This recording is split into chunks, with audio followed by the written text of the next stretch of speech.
Hello student, তোমরা নিশ্চিত ভালো আছো। তোমরা সব পড়াশুনো করছো, আমরা দেখতে পাচ্ছি, এটা ভালো লক্ষণ। আরও পড়াশুনো করো। আর আমরা যে অনলাইনে অভ্যস্ত হয়ে পড়েছি দীর্ঘদিন ধরে, আমাদের কয়েক মাস ধরে চলছে এরকম সিস্টেম, তোমরা বেশ অভ্যস্ত হয়ে উঠছো। তা আমাদের পড়াশুনোটা আরও বেশি করতে হবে। পড়াশুনো তো শেষ থাকে না, পড়াশুনোটা আমাদের চালিয়ে যেতে হবে। তাহলে দেখো, আমরা যে পড়াশুনো করছিলাম, আগের ক্লাসে আমাদের যে পড়াশোনাটা চলছিল সেটা রেপ্লিকেশান নিয়ে পড়াশোনা চলছিল। অর্থাৎ রেপ্লিকেশানের মধ্যে আমরা সূচনা দশক পড়েছিলাম, আর রেপ্লিকেশান প্রক্রিয়াটাই আমরা আজকে পড়ব। তার পরবর্তী ঘটনাটা, অর্থাৎ রেপ্লিকেশানের আমরা তিনটে স্টেপে ভাগ করতে পারি। একটা হচ্ছে সূচনা দশা, একটা হচ্ছে সম্প্রসারণ দশা এবং সমাপ্তি দশা। তাহলে আমাদের আজকে পড়াশোনাটা চলবে সম্প্রসারণ পর্যায়, এবং এই সম্প্রসারণ পর্যায়ে যে সমস্ত ঘটনাগুলো ঘটে আমরা দেখব।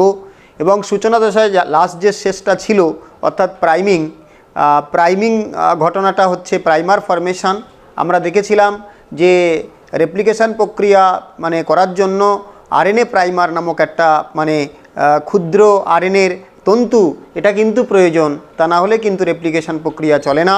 কারণ রেপ্লিকেশনের জন্য যে সমস্ত উৎসেচকগুলো রয়েছে, বিশেষ করে ডিএনএ পলিমারেজ যে এনজাইম রয়েছে, তারা কিন্তু রেপ্লিকেশন প্রক্রিয়াটাকে সূচনা করতে পারে না।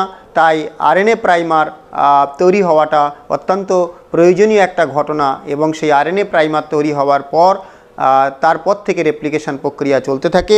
এবং আরএনএ প্রাইমার তৈরি হওয়ার পর রেপ্লিকেশনটা কিভাবে চলে সেটা আমরা এখানে পড়াশুনো করব।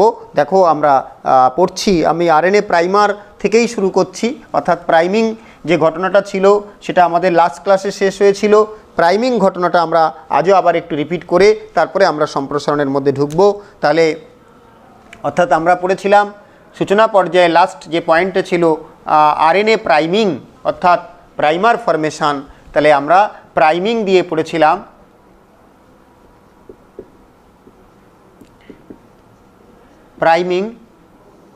প্রাইমিং মানে হচ্ছে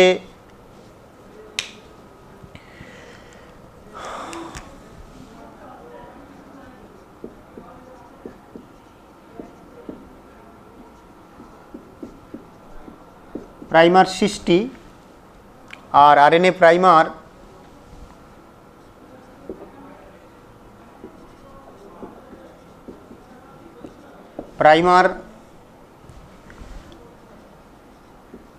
ক্ষুদ্র আরএনএ তন্তু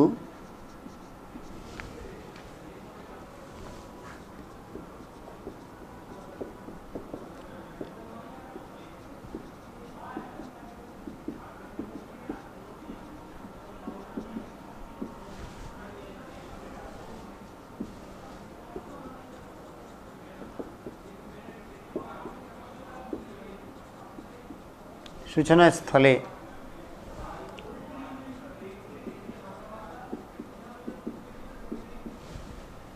প্রাইমার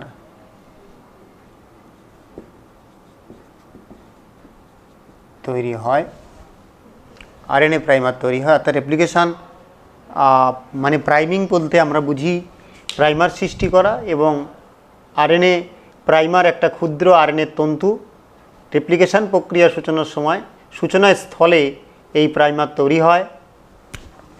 তারপর দেখো, ডিএনএ ডিপেন্ডেন্ট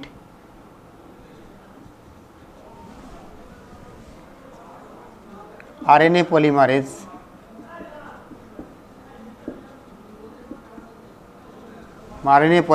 নামক বিশেষ উৎসেচক প্রাইমেজ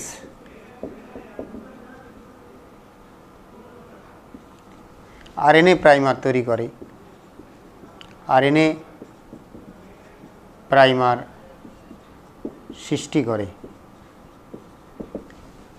তাহলে খেয়াল রাখতে হবে, ডিএনএ ডিপেন্ডেন্ট আরএনএ পলিমারেজ নামক বিশেষ উৎসেচক প্রাইমেজ, উৎসেচকটার নাম হচ্ছে প্রাইমেজ, আরএনএ প্রাইমার তৈরি করে। তাহলে খেয়াল রেখো। আর আরএনএ প্রাইমারের মুক্ত থ্রি প্রান্তের OH এ মুক্ত থ্রি প্রান্তের OH এ পলিমারাইজেশন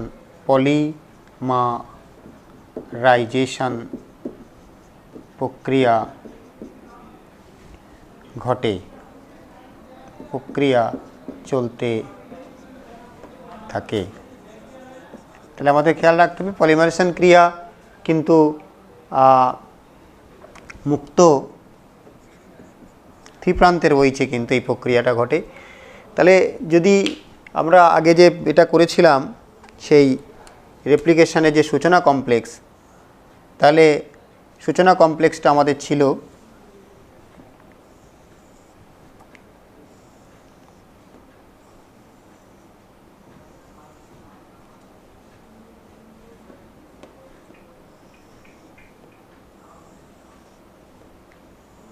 এই আমাদের সূচনের স্থান ছিল এখানে।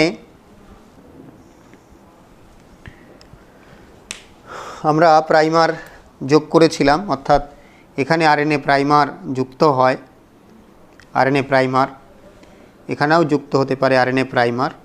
তাহলে তারা এই RNA প্রাইমার যুক্ত হওয়ার পরে কিন্তু রেপ্লিকেশন প্রক্রিয়া চলতে থাকবে এবং মুক্ত থ্রি প্রান্তের OH থাকতে হবে, প্রত্যেকেরই মুক্ত থ্রি প্রান্তের OH থাকতে হবে। এটা OH ধরে নাও, এটাও মুক্ত থ্রি প্রান্তের OH, তাহলে কিন্তু রেপ্লিকেশন প্রক্রিয়া চলতে থাকবে। এটা আমরা এখানে দেখলাম, সেটাই আগের যে ক্লাসটা ছিল আমাদের এই পর্যন্ত শেষ ছিল। তাহলে ভালো করে দেখে নাও, what is the priming. Primer সৃষ্টি পদ্ধতিকে আমরা প্রাইমিং বলি। রেপ্লিকেশনের সূচনা পর্বে এই প্রাইমার অ্যাডিশন হওয়াটা অত্যন্ত প্রয়োজনীয়, কেননা প্রাইমার ছাড়া রেপ্লিকেশন চলতে পারে না। বিশেষ উৎসেচক প্রাইমেজ নামক একটা উৎসেচক, তারা কিন্তু RNA প্রাইমার সৃষ্টি করে এবং RNA প্রাইমার এর মুক্ত থ্রি প্রান্তের OH এ পলিমারেশন প্রক্রিয়া চলতে থাকে। তাহলে আমরা এরপরে সম্প্রসারণ দশা পড়াশুনো করব। দেখো সম্প্রসারণ পর্যায়ে কি ঘটবে সেটা আমরা দেখে নেব। সম্প্রসারণ দশা আমরা সূচনা দশা প্রাইমিং দিয়ে শেষ করলাম। আমাদের সূচনা দশা আরও কিছু ব্যাপার ছিল, সেটা আমরা আগের ক্লাসে পড়েছি। এরপরে আমরা ইলংগেশন পর্যায়ে অর্থাৎ সম্প্রসারণ দশা সেটা পড়াশুনো করব। সম্প্রসারণ দশা, তাহলে দেখো সম্প্রসারণ দশায় কি ঘটনাটা ঘটবে। সম্প্রসারণ দশায় প্রথমে আমরা পড়াশুনো করব সেটা হচ্ছে 1 নম্বর পয়েন্ট সম্প্রসারণ দশার ডিঅক্সিরাইবো নিউক্লিওটাইড ট্রাইফসফেটকে ডিঅক্সিরাইবো নিউক্লিওটাইড মোনোফসফেট উৎপাদন, অর্থাৎ ডিঅক্সিরাইবো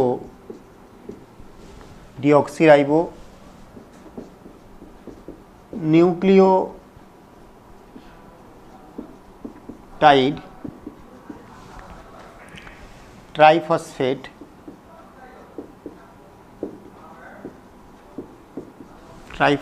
থেকে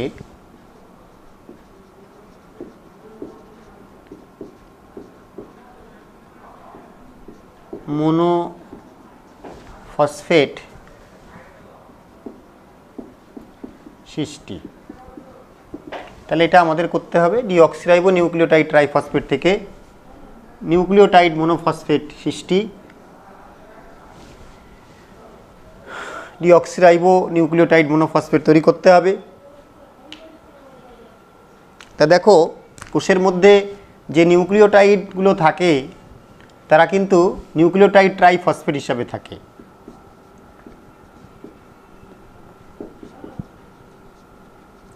নিউক্লিওটাইড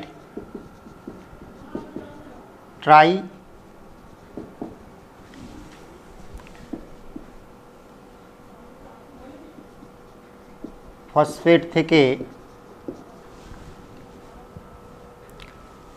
পাইরোফসফেট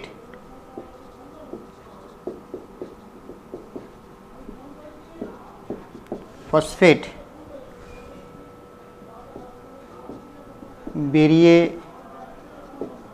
যাওয়ার পর নিউক্লিওটাইড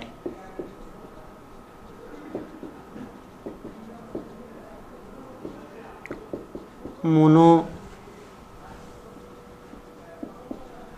ফসফেট তৈরি হয়।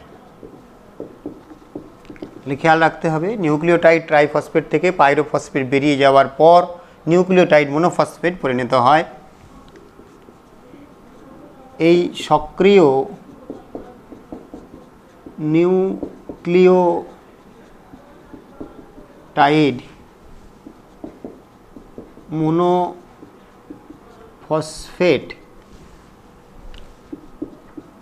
ফসফেটগুলি পলিমারাইজেশনে অংশগ্রহণ করে। খেয়াল করো তাহলে এই সক্রিয় নিউক্লিওটাইড মোনোফসফেটগুলি পলিমারাইজেশনে অংশগ্রহণ করে, অর্থাৎ নিউক্লিওটাইড ট্রাইফসফেট যদি এটা হয় একটা ফসফেট, একটা ফসফেট এবং একটা ফসফেট, এখানে আমরা ধরে নিলাম এ নিউক্লিওটাইড মানে অ্যাডেনিন আছে, তাহলে এখান থেকে এইটা অপসারিত হবে। অপসারিত হওয়ার পর যেটা পাওয়া যাবে নিউক্লিওটাইড মোনোফসফেট আমরা পাবো, অর্থাৎ এখানে একখানা ফসফেট থাকবে, এখানে এ ছিল থাকলো, প্লাস এখান থেকে দুটো পিপি বেরিয়ে যাবে, এটাকে বলা হয় পাইরোফসফেট। নেক্সট দি পাইরোফসফেটগুলো পলিমারেশন প্রক্রিয়ায় শক্তি সরবরাহ করে, অর্থাৎ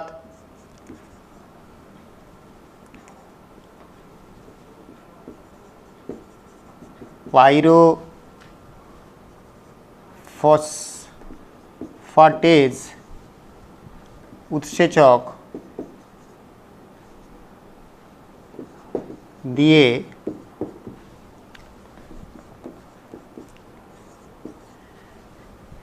এর ভাঙন ঘটে এবং শক্তি নির্গত হয়,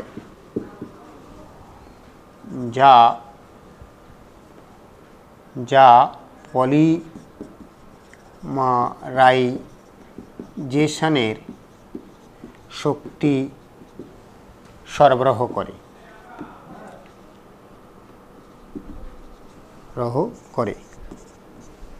দেখো তাহলে এখানে আমাদের খেয়াল রাখতে হবে যে নিউক্লিওটাইড ট্রাইফসফেটগুলো তো সাইটোপ্লাজমের মধ্যে আছে, ব্যাকটেরিয়াদের সাইটোপ্লাজমের মধ্যে আছে, তাদের থেকে যখন পলিমারাইজেশন প্রক্রিয়াটা চলে সেই পলিমারেশন প্রক্রিয়ার সময় মোনোফসফেট তৈরি করতে হয় এবং মোনোফসফেট তৈরি করার সময় এখান থেকে পাইরোফসফেট বেরিয়ে যায় আর সেই পাইরোফসফেটগুলো পাইরোফসফেটেজ নামক একটা উৎসেচক দিয়ে এর ভাঙন হয়।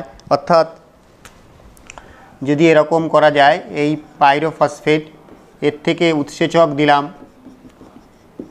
এনজাইম দিলাম, তাহলে এখান থেকে পিআই বেরিয়ে যাবে এবং আরও একটা পিআই বেরিয়ে যাবে, মানে ফসফেট বেরিয়ে যাচ্ছে এবং এনার্জি এখান থেকে বেরোবে, শক্তি এখান থেকে বেরোবে এবং সেই শক্তিতে পলিমারাইজেশন প্রক্রিয়াটা চলবে। কারণ রেপ্লিকেশন প্রক্রিয়াটা অত্যন্ত শক্তি নির্ভর পদ্ধতি। তো সেই শক্তি নির্ভর পদ্ধতিতে নিউক্লিওটাইড ট্রাইফসফেটগুলো দুটো কাজ করে থাকে। একদিকে তারা বিকারক হিসাবে অংশগ্রহণ করছে, পলিমারাইজেশন প্রক্রিয়ায় তারা কাঁচামাল হিসাবে কাজ করছে, অন্যদিকে তারা কিন্তু শক্তিটাও সাপ্লাই করছে। কারণ নিউক্লিওটাইড ট্রাইফসফেট ভাঙার পরে যে পাইরোফসফেট পাওয়া যায় সেই পাইরোফসফেটকে আবার হাইড্রোলাইজ করালে তার থেকে শক্তি বেরোয় এবং সেই শক্তিতে কিন্তু পলিমারাইজেশন প্রক্রিয়াটা রেপ্লিকেশনের জন্য যে মানে শক্তি সেটা কিন্তু অব্যাহত থাকবে। তাহলে আমরা এখান থেকে প্রথম সম্প্রসারণের যে পর্যায় ছিল ডিঅক্সিরাইবো নিউক্লিওটাইড ট্রাইফসফেট থেকে মোনোফসফেট উৎপাদন, অর্থাৎ নিউক্লিওটাইড মোনোফসফেট উৎপাদন সৃষ্টি, এটা আমাদের পড়তে হবে। তাহলে নিউক্লিওটাইড ট্রাইফসফেট থেকে পাইরোফসফেট বেরিয়ে যাওয়ার পর নিউক্লিওটাইড মোনোফসফেট তৈরি হয়। এই সক্রিয় নিউক্লিওটাইড মোনোফসফেটগুলি পলিমারেশনে অংশগ্রহণ করে আর যে পাইরোফসফেট রিলিজ হয় সেই পাইরোফসফেটগুলো শক্তি হিসাবে শক্তি সরবরাহ করে, এটা কিন্তু মাথায় রাখতে হবে। এরপর দেখো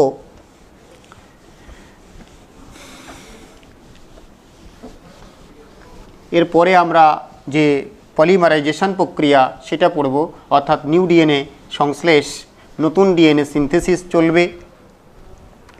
অর্থাৎ আমরা পড়ব এবারে new DNA synthesis or polymerisation. অর্থাৎ এখানে আমরা পয়েন্ট করলাম 2 নম্বর পয়েন্ট সম্প্রসারণের মধ্যে নিউ ডিএনএ সংশ্লেষ অর পলিমারাইজেশন।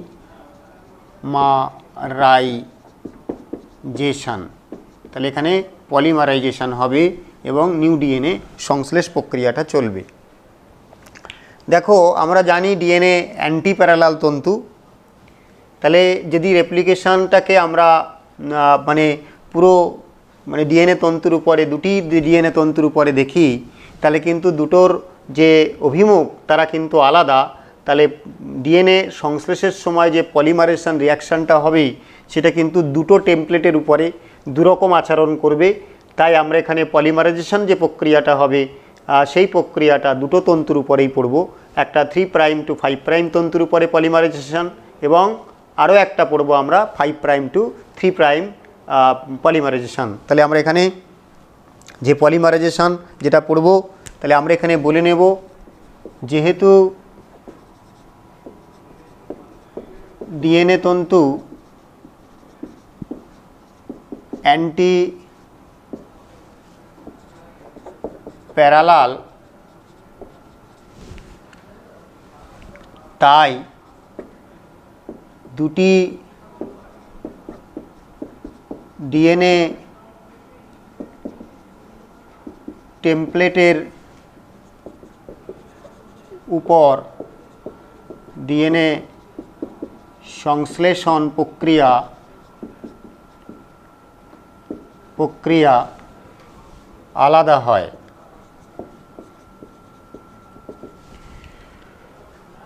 আবার ডিএনএ পল 3 5' to 3' অভিমুখে একমাত্র রেপ্লিকেশন ঘটায় বলে দুটি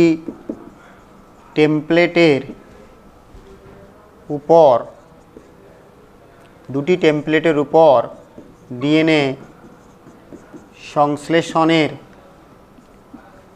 ধরন আলাদা হয়। তাহলে দুটো কারণ আমরা জানব, ভালো করে দেখো। তাহলে নিউ ডিএনএ সংশ্লেষে দুটো শর্ত আছে আমাদের। যেহেতু ডিএনএ তন্তু অ্যান্টি প্যারালাল, তাই দুটো টেমপ্লেটের উপরে ডিএনএ সংশ্লেষ প্রক্রিয়া আলাদা হবে।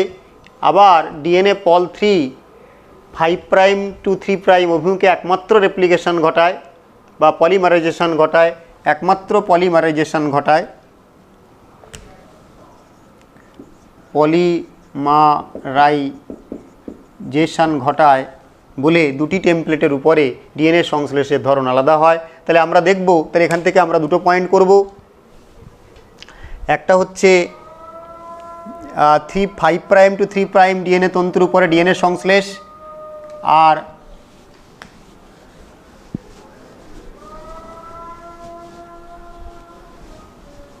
খেয়াল করো, তাহলে আমরা এখানে দুটো ঘটনা পড়ব।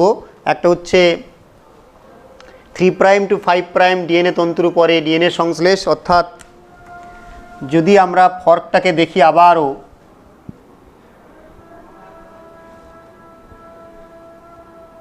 এই আমাদের রেপ্লিকেশন ফর্ক, অর্থাৎ এটা একটা তন্তু, এটা একটা তন্তু।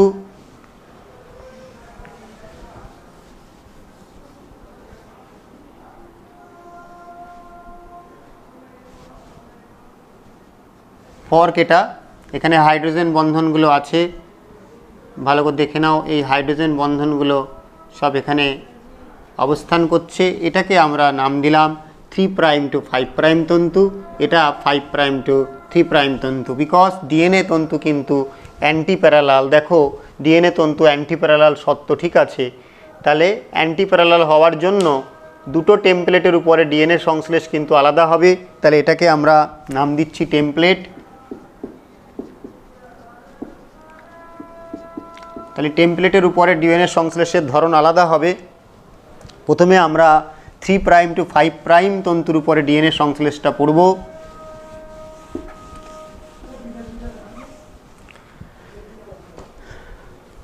তাহলে আমরা 1 নম্বর পড়ব এ point 3 prime to 5 prime template ডিএনএর উপর ডিএনএ সংশ্লেষ। তাহলে 3 প্রাইম টু 5 প্রাইম তন্তুর উপরে ডিএনএ সংশ্লেষ और পলিমারাইজেশন, তন্তুর উপর পলিমারাইজেশন। খেয়াল করো, তাহলে এই তন্তুর উপরে অর্থাৎ এই তন্তুটার উপরে আমরা পলিমারাইজেশন করছি। তাহলে পলিমারাইজেশন প্রক্রিয়াটা করার সময় আমাদের যে হেল্পটা লাগে সেটা কিন্তু প্রাইমার। এটা প্রাইমার, এটা আমরা জানি প্রাইমার, এখানে অ্যাডিশন থাকে। তাহলে 3 প্রাইম টু 5 প্রাইম তন্তুর উপরে যে পলিমারাইজেশনটা চলবে, তাহলে তার প্রাইমারের মুক্ত 5 প্রান্ত এবং তার সামনে OH প্রান্ত বর্তমান, এবং এখানে যে ডিএনএ পল উৎসেচক 3 তারা কিন্তু পলিমারাইজেশন প্রক্রিয়াটা কন্টিনিউয়াস করবে এবং এর উপর দিয়ে ডিএনএ সংশ্লেষ যেটা হবে সেটা কিন্তু নিরবিচ্ছিন্ন হবে, অর্থাৎ এখানে যেটা হবে কন্টিনিউয়াসলি তৈরি হবে। তাহলে 3 প্রাইম টু 5 প্রাইম যে টেমপ্লেট ডিএনএ তন্তুর উপরে যে পলিমারাইজেশন চলে তাকে আমরা বলবো কন্টিনিউয়াস চলবে। এই টেমপ্লেটের উপর ডিএনএ সংশ্লেষ ক্রমিক হয়, ক্রমিক হয়। খেয়াল রাখবে এই তন্তুর উপরে ডিএনএ সংশ্লেষ প্রক্রিয়া ক্রমিক হয়। এই তন্তুকে লিডিং তন্তু বলা হয়, এই তন্তুকে আমরা লিডিং তন্তু বলি। খেয়াল রাখবে, তারপরে ডিএনএ পল 3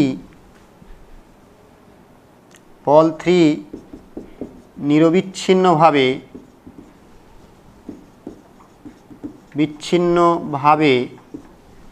দ্রুত গতিতে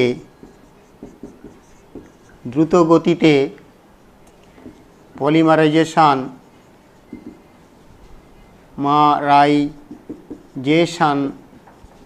প্রক্রিয়া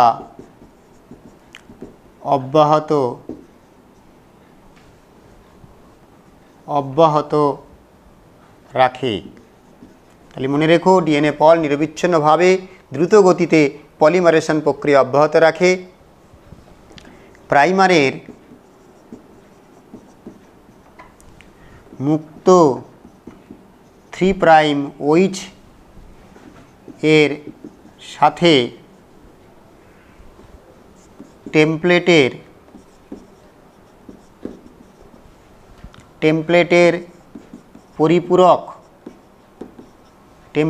পরিপূরক বেস ব্যবহারের মাধ্যমে এই পলিমারাইজেশন চলতে থাকে।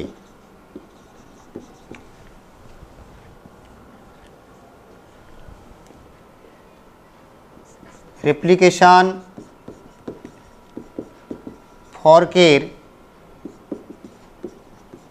ফর্কের বৃদ্ধির সাথে এই তন্তুর বৃদ্ধি হয় একই অভিমুখে। তাহলে খেয়াল রাখবে, সাথে এই তন্তুর বৃদ্ধি হয় একই অভিমুখে, অর্থাৎ এটা যতটা বাড়বে ততটাই কিন্তু রেপ্লিকেশানের যে তন্তুটা তৈরি হচ্ছে, গ্রোয়িং তন্তুটা যেটা তৈরি হচ্ছে, এই যে তন্তুটা তৈরি হচ্ছে এই তন্তুটা কিন্তু ক্রমান্বয়ে বাড়তেই থাকবে। তাহলে আমরা এখানে এটা বলবো